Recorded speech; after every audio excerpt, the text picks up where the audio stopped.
घरमा बुढा कति पढ्नु भएको पढे छैन सर अगर हामीले दुख सक्छ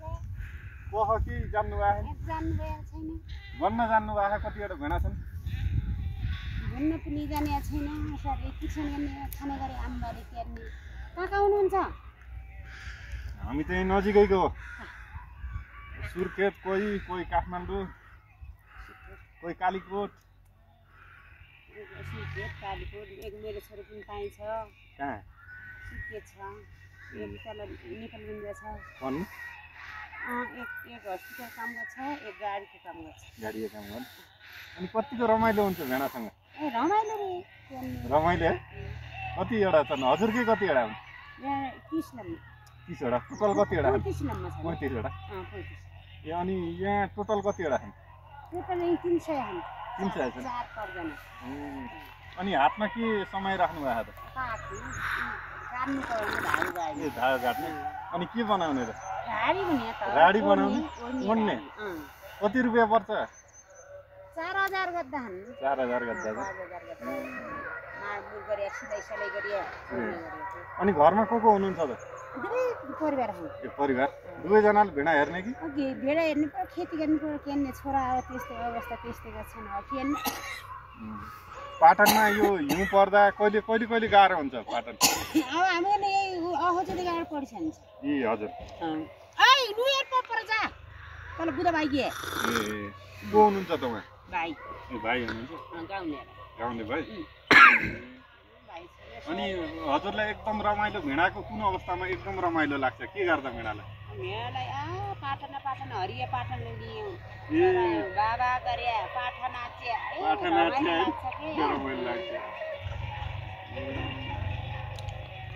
भनेपछि जति धेरै घाँस भयो त्यति रमाइलो लाग्छ धेरै घाँस भयो भने रमाइलो हुन्छ सर अब चौबेसको पाटन पियानो फुट्छ अनि दुःख चाहिँ कति बेला हुन्छ के गर्दा दुःख हुन्छ अब घर बारी लगाउनु पर्यो यस्तो गरेर आली लगाएर गोड्नु पर्यो भेडा हिँड्नु पर्यो हामीलाई दुःख कति अनि केही हजुरलाई केही यो फेसबुकहरू चलाउने मोबाइल चलाउने त्यस्तो समाचार सुन्ने गर्नुहुन्छ गर्दैनौँ केही थाहा छ कि थाहा छैन अब मोबाइल त रिडियो त बजाउँछौँ सर अरू फेसबुक प्रधानमन्त्री को छ थाहा छ त प्रधानमन्त्री को छ भने अब को छ रे मैले चिन्दा पनि चिनेन कि अब के अन्य अब यसो ह भनेर त्यही साम देखाउनु छैन भेडा सबै भेडा हो भेडै हौ हामी सब यो भेडाहरूको आनन्द यही आनन्द पाटन यही आनन्द हुन्छ खुसी लागेको कुरा गरिए आज कहाँसम्म पुग्नुहुन्छ टाढै पुग्नुहुन्छ हपवा लिया परिपरि चराएर हपवा अनि भा घुमाएर नियै ल्याउने गर्ने के तिमीलाई यस्तै गाडी चढी गरी ठौरो जानु कहाँ छ त हामीलाई यो त गाडी त अहिले पो चढ्यो घर त हामी पनि यस्तै काम गर्ने आउँ आम्बाले किसानहरु खायो भने के गर्ने यस्तै अवस्था आयो हुन्छ हजुरलाई भुलाए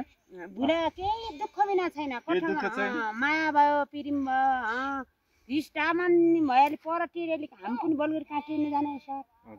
यो साथी हो यो साथी के नाम हो यसको खैरीले के काम गर्छ के भेडा थाम्छ स्यालाया हटान्छ बागाया हटान्छ अनि यहाँ स्याल बाघ भालुहरू आउँछन् दुःख दिन्छन् तिनीलाई पाल्नु पर्छ अनि भेडाको पनि नाम राख्नु भएको छ त हाँस्या राख्यौँ कर्मी राख्यौँ तारिया राख्यौँ गोरिया राख्यौँ हजुरलाई सबभन्दा मनपर्ने भेडा चाहिँ कुन हो यिनी मध्येको हजुरको घरको सबभन्दा मनपर्ने भेडा कुन हो सबै मनपर्ने बराबर कोहीको तली माथि छैन कुकुर पाल्यौँ माई बच्चा पाल्यौँ माई माल पाल्यौँ माई घर खडा पाल्यौँ माई गाई पाल्यौँ माई ज्याकेको माया रे